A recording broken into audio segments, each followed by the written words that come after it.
And sometimes it feels like you're not improving at all. Then one day you realize you're more disciplined, you're more confident, more resilient. Recruiters sell that outcome. They don't always show the messy middle it takes to get there. Hey everyone, and welcome back to Journey to Sailor. Good to have you back. You've probably heard the pitch already. Boot camp will change your life. You'll come out stronger, more disciplined. Most people make it through just fine. That's not exactly a lie, but it's definitely not the full story. Because there are things about boot camp that don't show up in the brochures. Today I'm breaking down what recruiters don't tell you, so you can walk in prepared instead of shocked. This isn't about bashing recruiters. Their job is to get you in the door. Your job is to know what you're signing up for. So let's get into the reality of boot camp, the stuff people don't usually talk about until after they're through it. One of the biggest misconceptions is that boot camp is all about physical strength. Yeah, you need to be in decent shape, but what really breaks people is the mental side.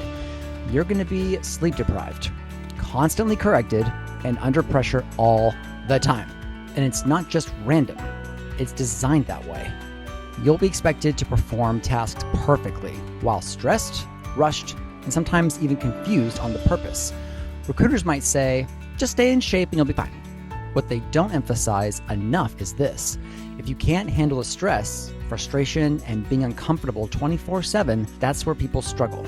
In normal life, you decide when to go to sleep, when to wake up, shower, eat, relax, etc. That's gone. In boot camp, every minute of your day is scheduled, and I mean every minute. You don't eat when you want, you don't sleep when you want, you don't speak when you want. Even small things, like tying your shoes or organizing your locker, it has a specific way that it must be done. Recruiters don't always spell out how intense that loss of control feels at first.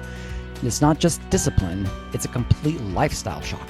Let's talk about something that everyone wonders about, the yelling. Yes, it's real. And no, you're not being singled out. It happens to everyone.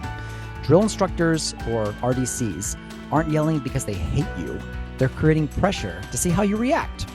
Here's what recruiters don't fully explain. It's not just loud, it's constant, especially early on. You'll be corrected for things you didn't even know you were doing wrong yet. And sometimes, even when you do things right, you'll still get corrected. Why? Because it's about building consistency under pressure, not rewarding you right away. A lot of people going in thinking, I just need to do my best. That's only part of it. Boot camp is heavily team-based. If one person messes up, everyone can feel it. That means you'll depend on people that you just met, you'll get frustrated with others, and others will get frustrated with you. Recruiters don't always highlight how important teamwork is, not just physically, but mentally. Learning to work with different people and personalities under stress, that's one of the hardest parts. Here's something people don't talk about enough. Not everyone passes their first try. Some people fail the fitness test. They struggle with required knowledge, and they get recycled, or ASMO'd, which is being sent back in training. It's not always because they're weak. It's often because they weren't prepared for the environment. Recruiters, they tend to focus on the success stories. But the truth is, boot camp is designed to challenge you, and not everyone adapts at the same speed. That doesn't mean you'll fail. It just means you should walk in ready to earn it. This one surprises almost everybody. It's not always the big challenges that trip people up, it's the small details. Things like how your bed is made, how your clothes are folded, how you stand, how you speak or respond. These things are inspected constantly, and they have to be done exactly right. Recruiters might mention discipline, but they don't always explain how precise everything is. You'll learn quickly that the details matter more than you expect. You'll hear a lot about transformation, and yeah, boot camp can change you, but not in some instant movie-style moment. It's gradual, it's uncomfortable, and sometimes it feels like you're not improving at all. Then one day you realize you're more disciplined, you're more confident, more resilient. Recruiters sell that outcome. They don't always show the messy middle it takes to get there. So, should you still go? If you're serious about it, yes, just go in informed. Boot camp isn't easy. It's not supposed to be. But if you understand what's coming, you're already ahead of a lot of people walking through those doors. When I was visiting with the recruiters, I had, I think, 3 meetings with them before I decided to take the plunge. I wanted to get all the information. I even read a book about how to engage with a recruiter and what questions to ask to find out everything you need to know. Granted, this book was like from the 90s, but it's all I had at the time.